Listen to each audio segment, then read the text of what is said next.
So one of the major dilemmas when you are in a relationship with someone who has borderline personality disorder or BPD is they, for whatever reason, I have theories on that reason, they expect other people to soothe their emotions. And I kind of call this being the hero, because this goes back to idealizing and devaluating.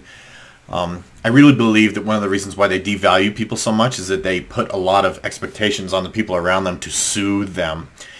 And the argument and the point that I'm going to make in this video is that you cannot soothe them. You can't do it. It can't be done. It's impossible. They still expect you to do it. And when you fail, then they're angry. They're furious. You have failed me. You're a villain now. And because they can't see the nuances where it's like, okay, well, maybe I saw you as amazing and maybe you have some flaws just like everybody.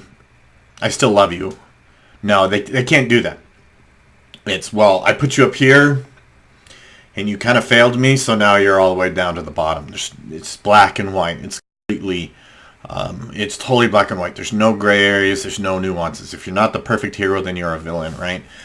And what I see frequently, and this came across my my radar just yesterday, this is why it's on my mind, is people get into these relationships with someone who has BPD and borderline, and are kind of put in a position where the borderline expects them to soothe them.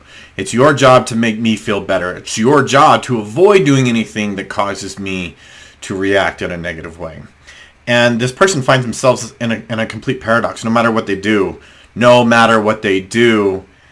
they fall into this thinking of, I have to find the perfect thing to say or do so that they don't get upset or they don't get angry. That is a bad goal. You cannot do it. It cannot be done. It cannot be accomplished.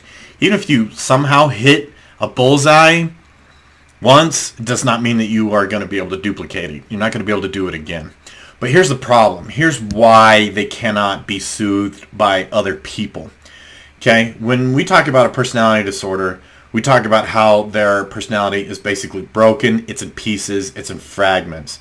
I personally believe, this is just my theory, I don't have any research or anything to back this up. This is just from my own experience and my own observations, that perhaps personality disorders like borderline, narcissism are on a similar spectrum as dissociative identity disorder, which is previously called multiple personality disorder. Because if you've ever really interacted closely with someone who has borderline or even narcissism, you are acutely aware that it seems like sometimes, just varying from moment to moment and day to day, situation to situation, you're dealing with different people. They almost flip like that, okay? But when they're highly activated, I hate the word triggered, but so when they're highly activated and they're emotionally really spun up, that's when the fragments of their personality become extremely active. And let's say you have these two distinct personas or personalities inside of you, and no matter what other people do, one of them is inflamed. One of them takes offense. One of them is furious. One of them is hurt. One of them is offended.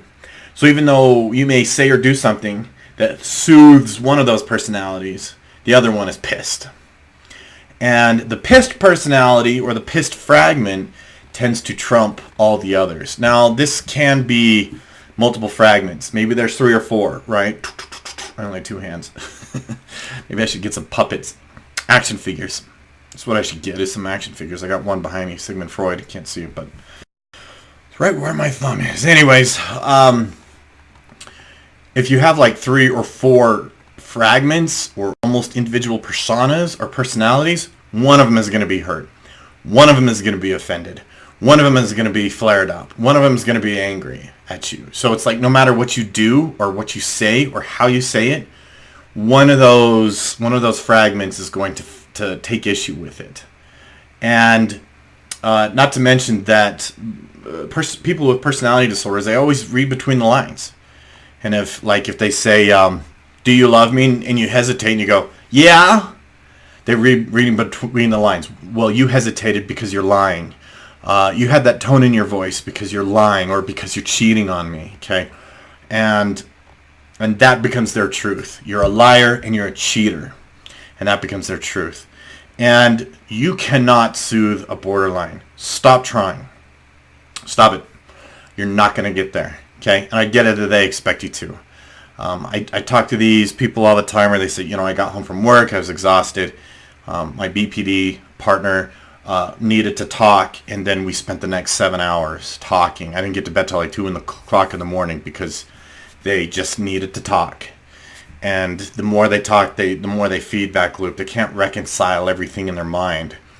And they expect other people to soothe them. They expect other people to somehow say or do the exact right, perfect thing.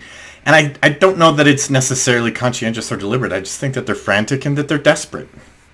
I don't know that this is like a deliberate, like, let me think about this. Let's break this down. It's not logical. It's not conscientious. It's not deliberate. They're just desperate. They're in a state of desperation, and I call it frantic desperation, where they're just frantic and just desperate. And desperate is really the best word, because it's like anything, please, anything to soothe me.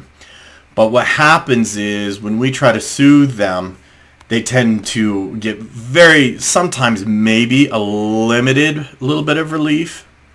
But it's extremely temporary, and they've forgotten about it before the day is over. They've completely forgotten about it. They've moved on to the next crisis. So here's the thing, is they must learn to soothe themselves. That's the purpose of DBT, or dialectical behavioral therapy. It is specifically created to help borderline BPD. And sorry, I forgot to put my phone on silent. Getting a text from a client. Anyways, DBT is specifically created and designed to teach them how to soothe themselves. Okay? And they may go to DBT, they may learn DBT, and in their mind they're still like, my husband still needs to be the one to soothe me. And if you're in this relationship, okay, here's one of the things that I really need to communicate to people. If you're in a relationship with someone who has BPD or borderline, you cannot fix them. This is not a DIY situation. You are incapable. 100% incapable. It doesn't mean you're broken, doesn't mean you're flawed, doesn't mean you're not good enough, and all that other interpretations and spins that other people put on it. But even the best, most qualified mental health professionals struggle to help people with borderline. And you're a tax accountant or whatever. This is not a DIY situation. Okay? It doesn't mean you're flawed, doesn't mean you're broken, and doesn't mean that you have something to be ashamed of. Even though that's usually what it means. That's usually how people interpret it. I'm flawed, I'm broken, I'm insufficient, I'm incapable, I'm a failure, that type of stuff. Okay? Work on yourself. Fix yourself. Okay? Work on fixing yourself. Just, hey, it's not my fault. I didn't make them this way. It's not my job to fix them. It's their job to fix them. Stop trying to be their hero. They must learn to be their own hero. I kind of mentioned this in another video about personality disorders. I became very, very fascinated with personality disorders, and I really started to dissect them and learned a lot about them, kind of became a little bit of a local expert. And when I went down that rabbit hole, I had no idea how deep it would go. And unfortunately, going down that rabbit hole has taught me some really hard truths about personality disorders, and especially the people that tend to be in relationships with them. And here's the hardest truth. The people who are in relationships, they want the perfect answer. They want easy answers. They want the easy way out, and it doesn't exist. It just does not exist. If you are in this situation, understand that there are no easy answers. They don't exist.